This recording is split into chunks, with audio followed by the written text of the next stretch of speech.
Hello guys, welcome to my new blog. आप सभी का स्वागत है मेरे नए ब्लॉग में। और मैंने इस टाइम पे मायरो को भेज दिया है स्कूल और कल है करवा चौथ, तो और ये वाला ब्लॉग करवा चौथ वाले दिन ही आएगा। तो आप सभी को करवा चौथ की हार्दिक शुभकामनाएं। और कल के लिए मैं बनाने वाली हूँ रसगुल्ले, गुलाब जामुन। तो मायरा स्कूल चली गई तो मैंने सोचा क्यों ना अभी बड़ा ही सही टाइम रहेगा, क्योंकि वो बहुत परेशान करती है कुकिंग के टाइम पे। तो अभी जल्दी से मैं बना लेती हूँ गुलाब जामुन, फिर आपसे मिलती हूँ। यहाँ पे मैंने गुलाब जामुन बनाने कर दिए हैं स्टार्ट। तो उसके लिए सबसे पहले हम बना लेंगे चाशनी। चाशनी के लिए यहाँ पे मैंने पूरा 3 कटोरी लिया है चीनी। और जितनी हम चीनी लेते हैं उतना ही हमें पानी डालना होता है, तो बिल्कुल परफेक्ट हमारी चाशनी बनके तैयार होती है। और चाशनी हमें 1 तार की 2 तार की नहीं बनानी है, हमें सिंपल इतनी ही बनानी है जो हाथों में अच्छे से मतलब तेल की तरह लगे ना थोड़ा सा। और अब इसमें हमने डाल दिया है इलायची और केसर का थोड़ी देर में काफ़ी अच्छा कलर आ जाएगा। देखिए इसे मतलब पकते हुए मुश्किल से 5 मिनट हुए हैं। हमारी बिल्कुल सही कंसिस्टेंसी है। देखो कोई भी तार नहीं है चाशनी में, लेकिन हाथों पे ऐसे फील हो रही है जैसे कोई ऑयल हो, ग्रीसी ग्रीसी सी। तो मतलब इस टाइम पे हमारी परफेक्ट है चाशनी। इससे कम करेंगे तो भी सही नहीं है, इससे ज़्यादा करेंगे तो भी वो अच्छे से रसगुल्लों में चाशनी नहीं सोखेगी। तो हमें इस चीज़ का ध्यान रखना है कि कितनी कंसिस्टेंसी होनी चाहिए। तो ये जो है परफेक्ट कंसिस्टेंसी है। और अब हम इसको, ये बन के हमारी तैयार हो चुकी है बहुत अच्छी तरीके से। अब इसको हम ढक के रख देंगे। और यहाँ पे हमने निकाला है मावा 4 किलो दूध का। ये होगा लगभग 3 पाव, मतलब 700 750 ग्राम मावा होगा हमारा। और यहाँ पे हमने पनीर जो लिया है वो 2 किलो दूध से निकाला था, उसका जस्ट हाफ हमने पनीर लिया है। और ये पनीर होगा लगभग 150 से 200 ग्राम पनीर होगा। तो हमने ये जो हथेली का जो ये वाला हिस्सा होता है पाम, इससे हमें इसको अच्छे से मैश करना होता है। तो ये काम मैंने दे दिया था माही जी को। माही जी ने अच्छे से इसका डो बना दिया था, दोनों चीज़ों का अच्छे से मिक्स कर दिया था। और जब ये दोनों चीज़ें अच्छी तरह से मिक्स हो जाएंगी उसके बाद डलेगी इसमें मैदा। और इसमें मैदा डली थी लगभग 2 कप, या मान लो 2 छोटी कटोरी इसमें मैदा डली थी। क्योंकि बाइंडिंग के लिए इसमें कुछ चाहिए होता है, तो उसके लिए हमने मैदा ही यूज़ करी। तो मैदा ही यूज़ करनी चाहिए, उससे बहुत अच्छा टेक्सचर आता है। और सच में रसगुल्ले बहुत ही बढ़िया, बहुत ही अच्छे बने थे, आप आके देखेंगे। और इसको इसी तरीके से इसमें कम से कम 10 से 15 मिनट लग जाते हैं इसको अच्छे से मैश करने में। क्योंकि जब हम गुलाब जामुन बनाते हैं, उसकी बॉल्स बनाते हैं, उसमें क्रैक नहीं आना चाहिए। और वो तभी नहीं आएगा जब अच्छे से इसका डो तैयार होगा। इसको लग जाएंगे 10 से 15 मिनट, तो आप देखिएगा।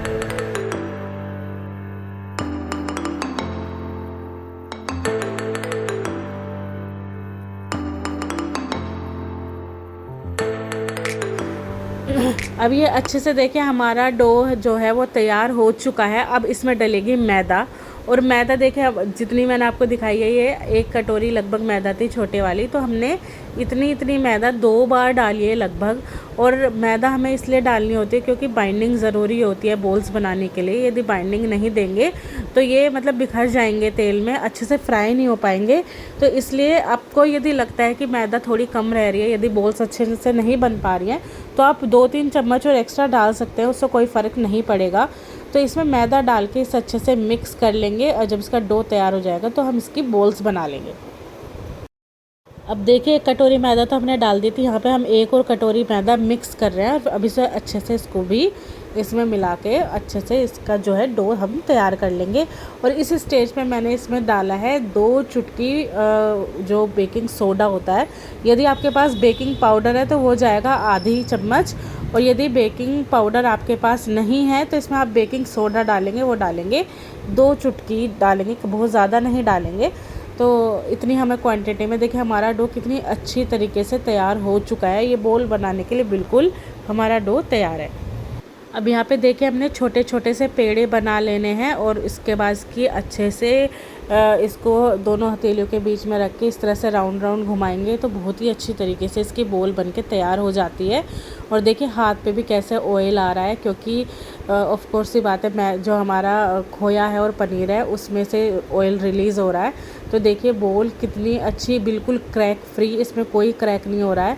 तो ये कितनी अच्छी तरीके से बोल बनके तैयार हो गई हैं। अब इनको करेंगे फ्राई।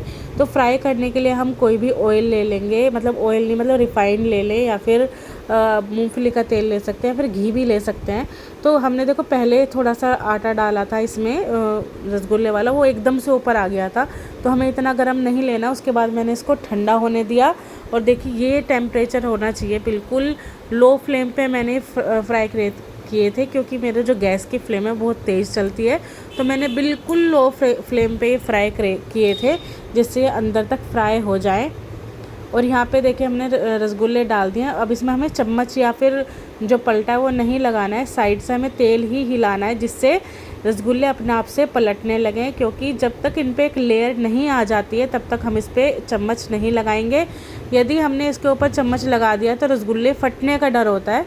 तो इसलिए देखिए जिस तरह से मैं यहाँ पे कर रही हूँ, साइड से हल्की हल्की चम्मच तेल पे ही लगा रही हूँ, इसी तरीके से हम इनको फ्राई करेंगे।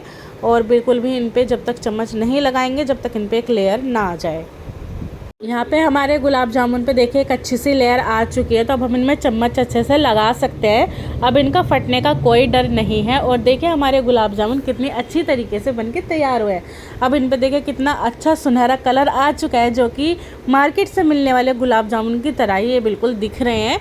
और इस स्टेज पे हमने ये निकाल लिए हैं तेल से बाहर, क्योंकि अब इससे ज़्यादा डार्क हमें ये नहीं करने। यदि आपको इससे ज़्यादा डार्क करने हैं तो इसमें ऑयल में थोड़ी सी देर और आप छोड़ सकते हैं।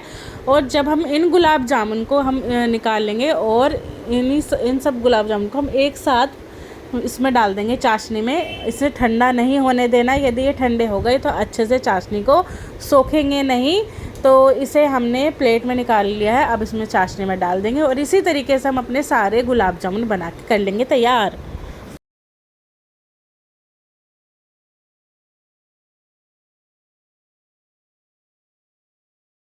गुलाब जामुन तो हमारे बन गए थे, अब आ गए थे हम मार्केट, क्योंकि हमें करनी है शॉपिंग कल के लिए।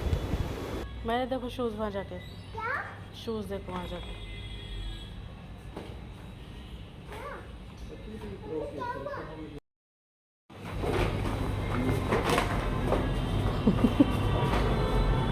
क्या हुआ?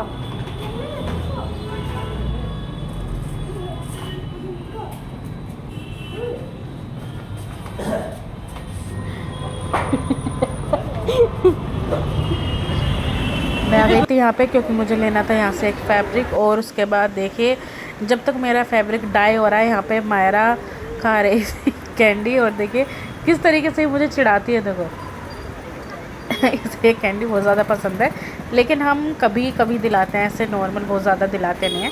और इसको फिर मैंने छोड़ दिया था घर पे, माई जी भी घर पे चले गए थे। उसके बाद मैं आ गई थी आप कुछ कल के लिए शॉपिंग करने के लिए, जैसे कि ये जो मिट्टी का करवा होता है ये चाहिए होता है पूजा के लिए, मीठा खांड का करवा चाहिए होता है। और मैंने यहाँ से स्टील का करवा भी लिया था, और जो लिया था मैं आपको घर जाके दिखाती हूँ। अब मैं लगवाऊँगी मेहंदी और मेरा ऑलमोस्ट सारा काम निमट गया है। शॉपिंग करके मैं क्या क्या लाई हूँ वो तो मैं आपको बाद में दिखाऊंगी, क्योंकि मेहंदी लगाने के लिए फिर लेट हो जाएगा। सोना और एक और गुड़िया भूमि वो आ गए हैं, तो मेहंदी लगाएंगे। और क्या क्या मैं लेके आई हूँ वो मैं आपको लास्ट में दिखा दूँगी। तो देर हो रही है, इसलिए मेहंदी लगाते हैं अब। और फाइनल तो मैं दिखाऊंगी जब लग जाएगी।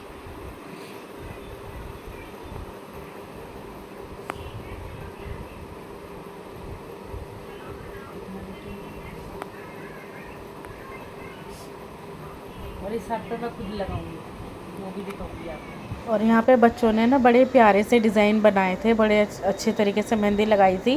एक्चुअली मैं बाहर नहीं जाती हूँ मेहंदी लगवाने के लिए, तो पहले तो सोना लगा देती थी, उससे पहले माही जी ही लगा देते थे मेहंदी। और देखो मेरी मेहंदी देख के मायरा को भी मेहंदी लगवानी थी, लेकिन ये अपने हाथ पे ज़्यादा देर मेहंदी रखती नहीं है, बहुत ही जल्दी से धो देती है। और यहाँ पे दूसरे पैर पे लगनी शुरू हो गई है अब मेहंदी, और ये जल्दी से कंप्लीट कर लेंगे। तो मुझे खुद से अब एक हाथ पे मेहंदी लगवानी है। प्रोग्रेस ये वाला हाथ हो चुका है कंप्लीट, जो कि लगाया है भूमि ने, और जो कि बहुत सुंदर लगा है। और पैरों पे लगाई है सोना ने, ये भी बहुत सुंदर मेहंदी लगी है। And I am fully satisfied. और एक हाथ पे मैं लगाऊंगी, लेकिन मुझे लग रहा है मैं आज नहीं लगा पाऊंगी, लेकिन मैं पूरी कोशिश करूंगी आज लगाने की।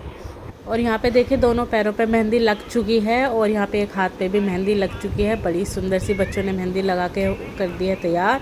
और अब लगाऊंगी मैं खुद से मेहंदी। और आज मैंने ना टाइम से मेहंदी लगवा ली थी। हर बार क्या होता है ना, बहुत लेट हो जाता था, 2 ढाई रात के 3 भी बज जाते थे मेहंदी लगाने में। और ये देखिए, ये वाली मेहंदी मैंने खुद लगाई है अपने हाथ पे। और आपको कैसी लगी है मेहंदी तो प्लीज़ कमेंट बॉक्स में ज़रूर बताना कि आपको मेहंदी कैसी लगी है। अब इसको जल्दी से सूखने देंगे, जैसे ही सूख जाएगी मैं इसको हटा दूँगी, क्योंकि और भी आगे के काम करने हैं। देखिए, आज मैं लेके आई हूँ ये सब सामान, जिसमें कि है ये वाला करवा, मतलब मिट्टी का एक करवा है, और ये खांड के करवे हैं। एक है ये वाला करवा स्टील का, पहले मेरे पास पीतल का था जो मेरे मायके से आया था फर्स्ट करवा चौथ पे, शगुन जो आता है, लेकिन उसकी ना ये जो होती है चोंच, ये टूट गई, तो इसलिए मैं ये वाला लेके आई स्टील का। और ये लेके आई मैं साथ में दिया, और ये लेके आई मैं सीख, क्योंकि ये चाहिए होती है पूजा के लिए। और है ये थाल, जिसमें कि है प्लेट, और ये है छल्ली, और ये है इसमें लोटा। तो ये 3 चीज़ का सेट आया है। और है नारियल और फल है, जो कि मैंने अभी रख दिए हैं उठा के, कल पूजा में काम आएंगे। और ये है हमारी किताब, जो बुक है। एक्चुअली बुक मेरे पास थी, लेकिन वो बहुत ही, मतलब उसके पेजेस है ना बहुत ही येलो येलो हो गए थे, बहुत पुरानी बुक हो गई थी, तो इसलिए मैं इस बार नई बुक ले आई हूँ।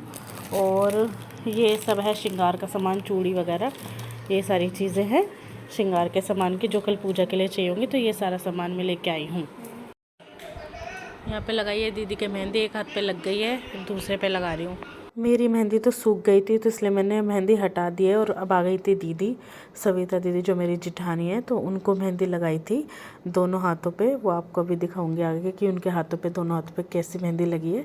तो कमेंट में ज़रूर बताना कि मेरे जो मैं मेहंदी लगाई है तो ये आपको कैसी लगी है। आगे क्यों दिखाओ। मेहंदी लग भी गई है, सूख भी गई है, और मैंने मेहंदी हटा दिया है, मतलब मेहंदी हटा दी है, क्योंकि ऐसे मैं नहीं सोऊंगी, मेहंदी हटा के सो जाऊंगी। तो और आपने शॉपिंग भी देख ली होगी मैं क्या क्या लेकर आई हूँ। तो बस आज के व्लॉग में इतना ही, मिलते हैं आपसे अब अगले व्लॉग में। और कल का व्लॉग बहुत इंटरेस्टिंग होने वाला है, तो ज़रूर देखिएगा। और ये व्लॉग एंड तक देखने के लिए थैंक यू सो मच। मिलते हैं आपसे अगले व्लॉग में, टिल देन बाय बाय।